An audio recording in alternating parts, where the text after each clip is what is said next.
जब तक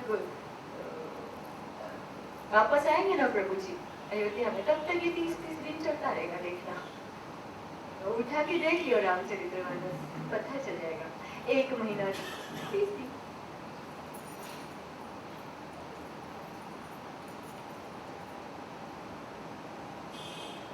तो 30 दिन के भीतर भीतर लौट आना और सीता मैया की खबर लेकर आना, कहाँ है क्या है, वरना मैं मरवा डालूंगा सबको। जोश आ गया हमको कि भाई मैं विस्मृत हो गया था, इतने समय के लिए भूल गया था मेरे प्रभु को, अब तुरंत तुरंत इनको स्ट्रिक्टली कैसे ऑर्डर दूं।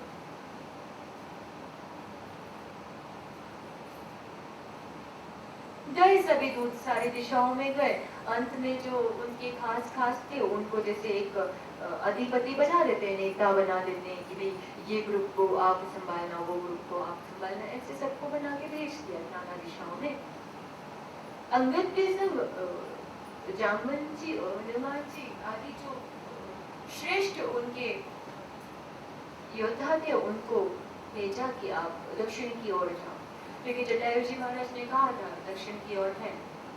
बोले आप लोग दक्षिण की ओर जाओ और देखो।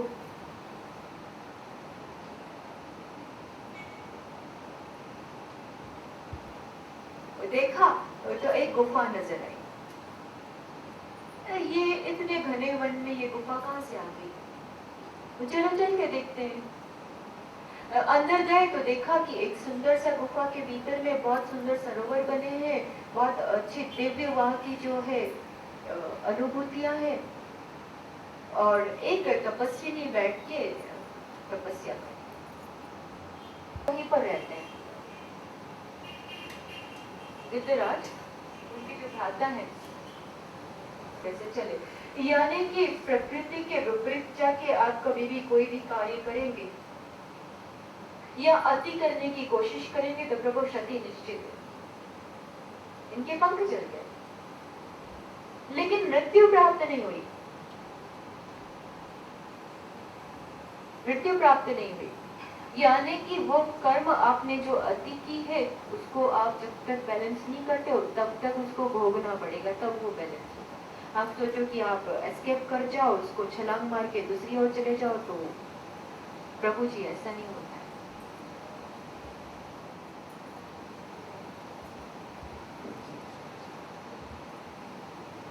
तो कर्म की गति बड़ी बलवान है प्रभु, एस्केप नहीं कर सकते उसको। चाहे जिससे छुपा लो, भगवान से खुद से कहाँ छिपाओगे, दुनिया से छिपा लो ठीक है, छुपता है प्रभु, वो सबकी हर चीज लिख देता है। कल अगर आपने कोशिश की हो रात को घर जाकर राम श्वास में लेकर और ऐसे करते करते यदि निद्रा रानी के पास पहुंचे होंगे तो वो भी उसने लिख दिया होगा।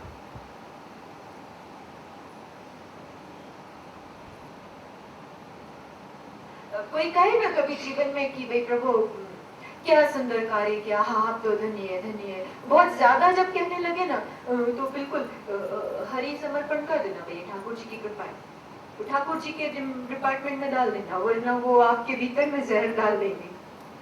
सर्पों की माँ है ना, तो ये जिह्वा रानी जो है ये सर्पों की माँ है, चाहे तो आपको सिंहासन पे बिठा दे, चाहे तो सिंहासन से गिरा दे। ये महारानी से बड़ा डर के रही हो प्रभु। तो उन्होंने क्या करा, 32 योजन का बनाया है, 32 दांत।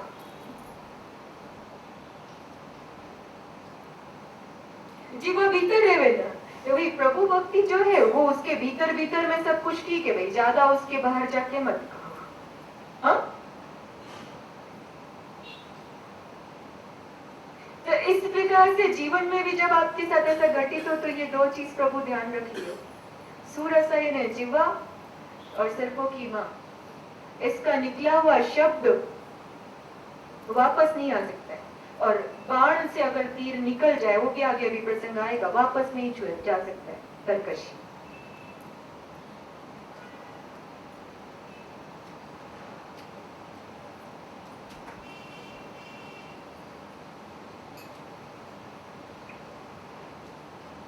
जब भी आप शुभ कार्य करेंगे तो नाना प्रकार के रस भी आएंगे जीवन में, सुरसा वहां से भी एक आता है अर्थ, तात्पर्य लौकिक दृष्टि से। ये सुंदर सुंदर चीजें उपलब्ध होना शुरू हो जाएंगी, योग वश या भक्ति वश या पुण्य उत्पन्न होता है तो उसके वश, तो भी उसमें अटके हो मत प्रभु। तो खारे जल में, समंदर का जल खारा, यानी कि जहां पर आपको दिखे कि आपके आसपास जो बहाव है उसमें मिठास नहीं है, तो वहां पर बहुत अपनी वैभवता का प्रचार कृपया ना करिए।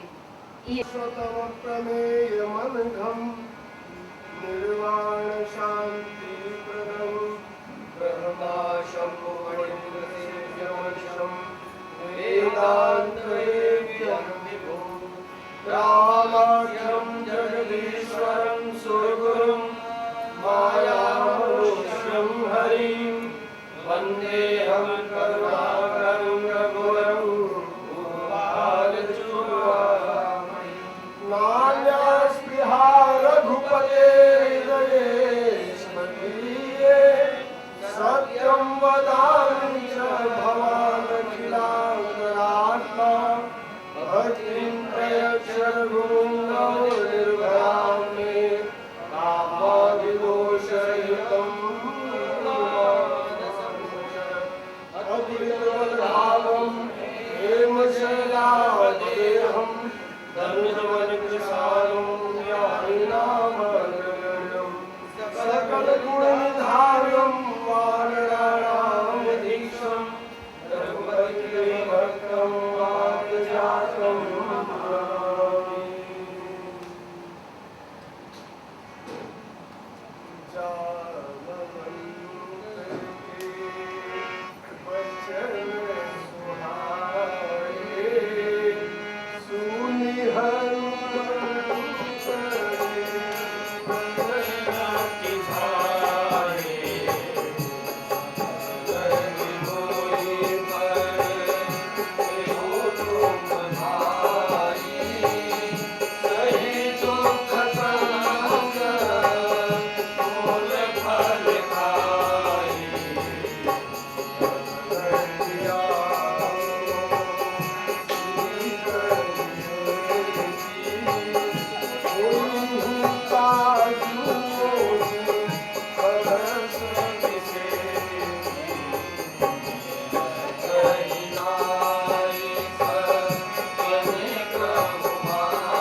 सियावर रामचंद्र की।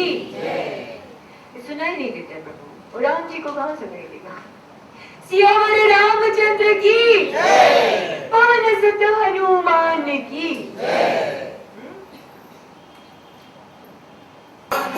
चरणा गले को हार सीताराम के चरणारविंद मेरे गले को हार सीताराम के चरणारविंद राम के चरणारविंद राम के चरणारविंद राम के चरणारविंद राम के चरणारविंद राम के चरणारविंद राम के चरणारविंद राम के चरणारविंद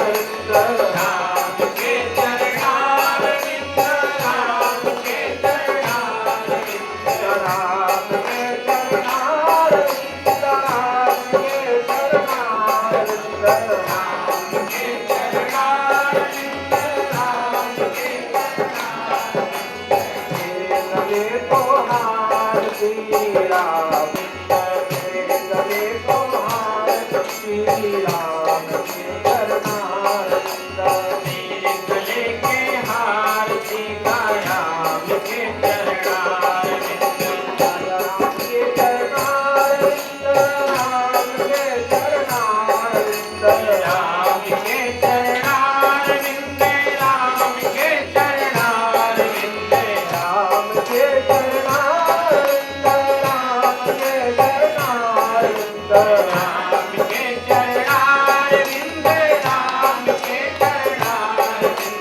राम के चरणारविंद राम के चरणारविंद राम के चरणारविंद राम के चरणारविंद मेरे गले को हार श्री राम के चरणारविंद मेरे गले को हार सीताराम के चरणारविंद मेरे गले को हार सीताराम के चरणारविंद हार सीताराम के चरणारविंद हरिया वाला मेरी वास है वहाँ नामी निवास है श्री राम जय राम जय जय राम श्री राम जय राम जय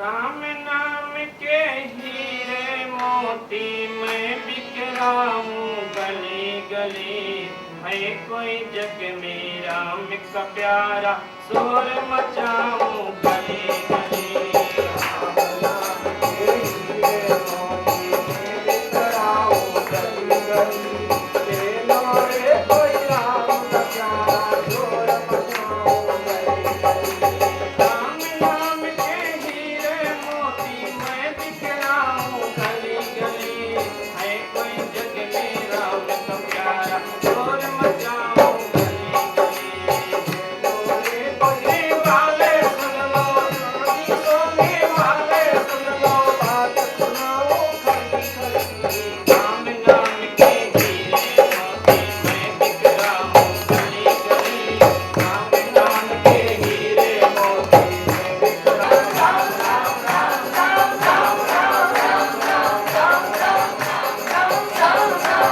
जो जैसे उसने उसने इतनी हुई मुझे आज उसको मिल जाएंगे ये कथा के भीतर का राम नाम है प्रभु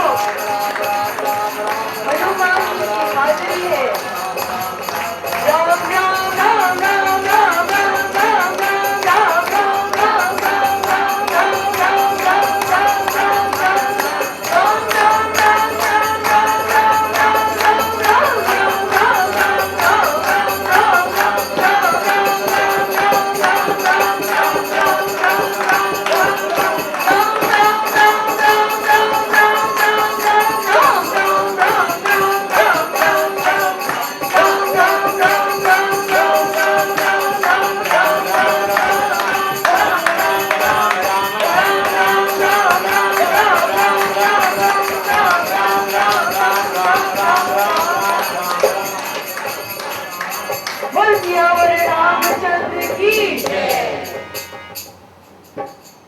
और प्रभु भक्त प्रभु दास श्री हनुमान की जय। कथा प्रसंग में बैठे हो और भाई शरीर है, शरीर के अपने गुण दोष, अब उसको तो कोई टाल नहीं सकता। और ऐसा आलस्य आने लगे ना, प्रमाद मन में थोड़ा आलस्य कुछ लगे, ओ भीतर ही भीतर राम राम जपना शुरू कर देना, देखना 2 सेकंड में भाग जाएगा।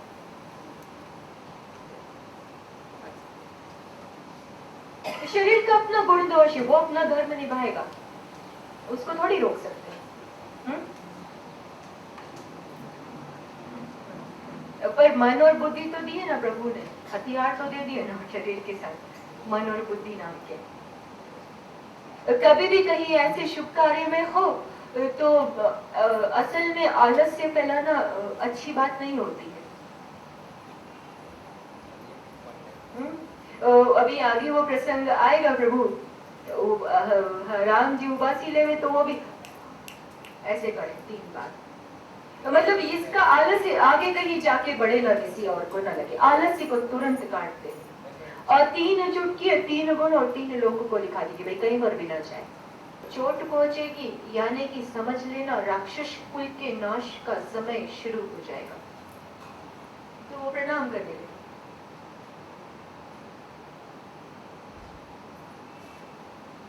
फिर इसके बाद बोले प्रभु जाओ, आप भगवान का काम करने आए हो, पधारो। तो फिर ऐसे जो लोग हुए, भक्त भी है राक्षस भी है, लेकिन फिर वो आपको अगर सच्चा भक्त जान ले तो फिर वो आपको जाने दे कि आप जाके अपना काम करो।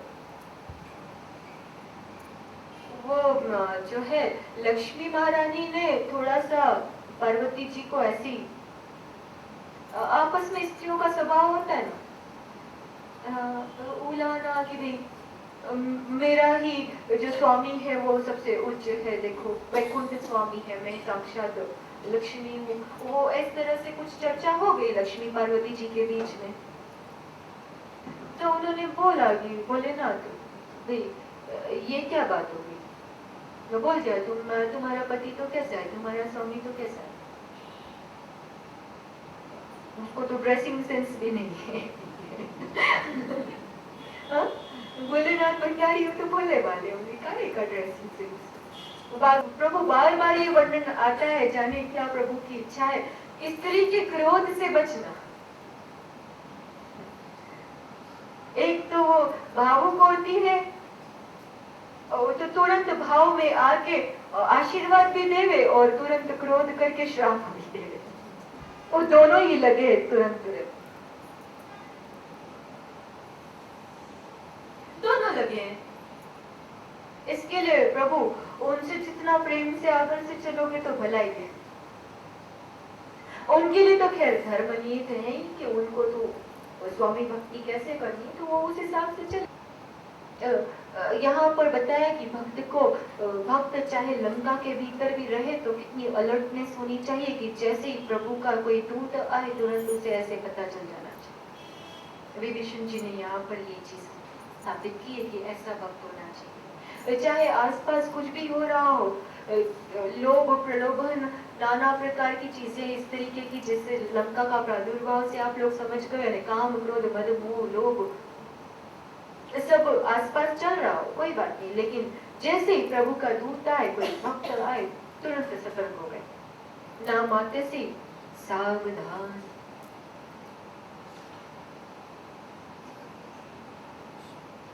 और गुणगान किया तो उन्होंने बहुत प्रेम से बात की कि प्रभु आप कौन है, आप हरि भक्त लगते हैं।